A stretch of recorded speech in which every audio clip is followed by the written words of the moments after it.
Hi friends, welcome to Mahalakshmi saris. ఈరోజు నేను మీకు కాక్టైల్ ఐటెంలో బెనారస్ ఫ్యాబ్రిక్లో మంచి ఐటెం చూపిస్తున్నానండి. ఇది చూడండి, శారీ మొత్తం కూడా మనకి ఇలా గోల్డ్ జరీ లైన్స్ వచ్చేస్తాయండి. చాలా లైట్ వెయిట్గా ఉంటుంది, గ్రాండ్గా ఉంటుంది. పార్టీ వేర్ వచ్చేసి ఈ ఐటమ్ మనకి బోర్డర్ అంతా క్రీమ్ బేస్ కాన్సెప్ట్ వస్తుందండి. ఇలా పికాక్స్ అండ్ మల్టీ కలర్ ఫ్లవర్స్తో ప్రింటెడ్ అండ్ ఇక్కడ గొట్టాల వర్క్ వచ్చేస్తుందండి. మిర్రర్ ఫాయిల్ వచ్చేస్తుంది. బార్డర్ అంతా కూడా థ్రెడ్ వర్క్ ఇచ్చేసారు. సేమ్ టైం మనకి గొట్టాలు కూడా వచ్చేస్తాయండి. చాలా బ్యూటిఫుల్గా ఉంటుంది వర్కింగ్ అనేది ఈ ఐటమ్ వచ్చేసి. అండ్ నేను మీకు పళ్ళు పార్ట్ చూపిస్తాను.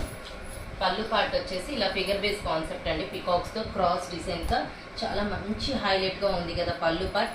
అండ్ బ్లౌజ్ వచ్చేసి బార్డర్ లాగే క్రీమ్ బేస్ అండి. మొత్తం కూడా ఇలా బుటీస్ వచ్చేస్తాయి అనమాట. చాలా బాగుంది కదా. పార్టీ వేర్ ఈ ఐటమ్ కట్టుకుంటే మీ సారీనే హైలైట్ ఉంటుందండి. బాగా మంచి లైట్ వెయిట్లో మొత్తం గోల్డ్ జరీ మిక్సింగ్తో బ్రహ్మాండంగా ఉంటుంది ఈ ఐటమ్ వచ్చేసి. అండ్ ఇందులో కలర్స్ వచ్చేసి చాలా బాగుంటాయండి. మెయిన్లీ అన్ని బ్రైట్ కలర్స్ అండి. పార్టీ వేర్ ఐటమ్తో సూపర్ హైలైట్ ఉంటుందన్నమాట. కాక్టైల్ ఐటమ్ కదా, ఇప్పుడు యూత్ అంతా కాక్టైల్ అని కడుతున్నారు. యూతే కాకుండా మిడిల్ ఏజ్ ఆంటీస్ అందరూ కూడా ఇవే ప్రిఫర్ చేస్తున్నారండి. ఎందుకంటే ఎవ్రీ టైం యూత్గా ఉండాలి కదా మన లేడీస్. సో అందుకనమాట. So Hari my dear friends.